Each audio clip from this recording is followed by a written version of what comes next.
Hello and welcome back to the Fight and Talk 2 channel with myself, Mr. Fight and Talk, aka Connor, joined again for the reaction video with Brian, Mad Dog MMA. We obviously just saw Leon Edwards and Belal Muhammad turned out to be a no contest, I believe it was. So what happened, man? What did you see? I've seen a vicious eye poke, but I mean, this happens all the time in the UFC. This happens, too much, really. This outweighs any illegal strike, any illegal knee, maybe the only thing that happens more than this is a groin strike. I would say that with the finger pokes, it's just a common thing anymore, but I have not seen one this bad in a long time.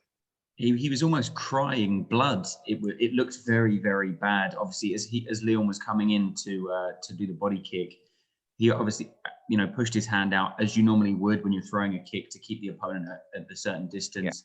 Yeah. And he obviously just caught him straight in the eye with quite a lot of force by the looks of it, man. That was very, very bad. And the doctor made the right decision by calling that off straight away. But it just, obviously for a groin strike, you have your cut, right? But for an eye poke, they're not in there wearing goggles or glasses or anything. So something has to change because this is not the first time we've seen this. You know what I mean?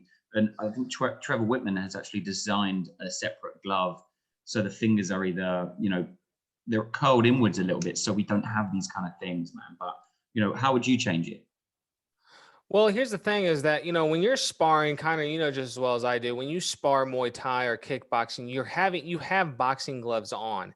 So when you're setting up these kicks and you're setting up these, like the high kicks and stuff like that, you are almost pawing out a little bit and you're using that palm of your hand to sometimes, disguise a kick or do something like that. So it's hard to, when you're setting up a kick like that, to when you're wearing MMA gloves to dial that back, you know what I mean? To have a closed fist when you are trying to kick. So, but I would say that we need to do a new glove design. You just touched on Trevor Whitman saying that he has a new glove that would help either keep the fingers at bay or give more flexibility, which I think, in all honesty, we need more flexibility with the hands because the fighters all say that when they put the gloves on, it's hard to extend your hand.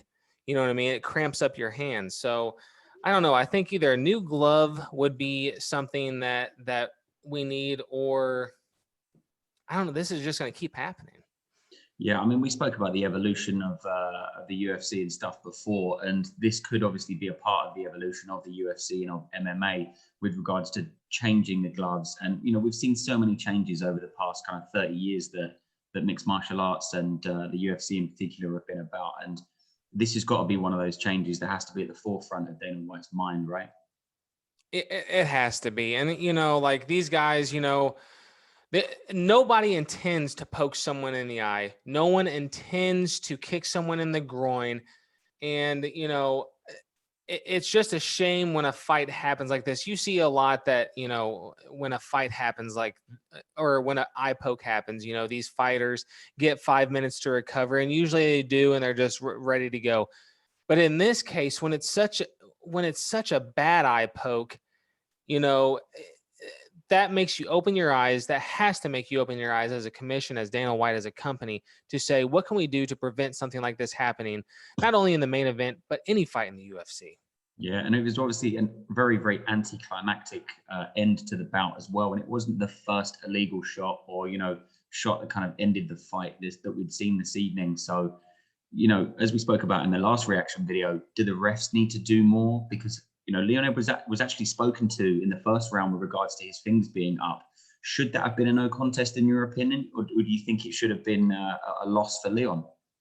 No, it definitely was a no contest. Like I said, man, you know just as well as I do is that when you're trying to set up kicks and set up stuff like that, your habit is to kind of maybe palm the face a little bit or do something like that. It's hard to break habits. And even though somebody is warned about that, numerous people do it, and numerous people do it successfully. So I don't think that it should be a disqualification.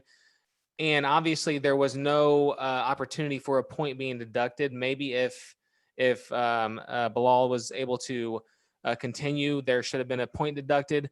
But I mean, there's so many people that do eye pokes. I mean, even with DC and Stipe, and they both are known for the eye pokes and stuff like that. And it's hard to stop someone that is trying to set something up, really. Yeah, of course. So what happens now with Belal and Leon then? Do they rebook this for a couple of weeks' time when that eye's healed up? Or how do you see that playing out? Because that's going to take a while. He was bleeding, he was bleeding from his eyeball. No one needs to see that, I do not think this fight needs to be rebooked. I think that I don't know. Maybe this fight does need to be rebooked. Maybe I guess you would have to have a turnaround and maybe do this at 62, maybe possibly, because that eye looks terrible. I don't think it's going to be at 60. I don't think it'll be at 61, maybe 62. But yeah, I guess you can rebook this fight. But in the end, I think Leon Edwards was going to cruise to this victory. Yeah, I agree. And obviously, this was a short notice fight for Belal Muhammad anyway. Leon was obviously supposed to be fighting, someone in the top 10, but he was supposed to be fighting Hamzat Chimaev at the beginning. And then obviously that pulled off with Hamzat being ill. And then this fight obviously booked on a very, very short amount of notice. So maybe Leon can kind of say, look, I'm really sorry about the eye poke here, but I kind of want someone in the top 5, 6 at my kind of remit. You know what I mean? Well, that's what I'm saying. Like, do we need to rebook this? I mean, I think Belal was 13. I think he's ranked 13 in the welterweight division, Mm-hmm. and Edwards is ranked number 3. Like, give him somebody bigger than Belal. And I'm not taking anything away. Belal has, he has a lot of balls to get in there with Edwards on short notice, and to get this fight going. But I don't think that we need to re-see this. I think that we need some Leon against somebody in the top 5. But to also bury the hatchet on this bout as well, ending the way it did, I think the UFC are definitely going to want to push to have these guys fight again, although they shouldn't. Well, do you think that maybe they could fight down the road, though? You know what I'm saying? Like, this could kind of set something up. Like, because I don't think, but Belal, with that eye poke, how bad that looked, I don't know if he's going to be ready to go as soon as Leon Edwards would be able to ready to go. Because I mean, Leon could say, okay, well, book me against somebody at 260. I mean, because he looks fresh, he looked good, he looks ready to go, and he doesn't look deterred either. You know what I mean? He looks ready to go. Yeah. So if Dana White says, okay, I have somebody here at 170 at UFC 260 to fight you, would you want to do it? I think he goes all in. Mm-hmm. And that would obviously be Wonder Boy or Chiesa, right? Yes, it would. I would almost rather I'd almost rather see him fight Wonder Boy than Chiesa right now. Mm-hmm. But that's just my opinion. Yeah, definitely. Well, that's our quick reaction to the Leon Edwards, Belal Muhammad eye poke. Thank you very much, Mad Dog MMA, for jumping on the channel. And if you don't already follow this guy on social media and follow his talks and content on YouTube as well. He's a great analyst and a very, very lovely man to chat to as well. So thank you very much for joining in to the Fight and Talk channel, and we will see you next time.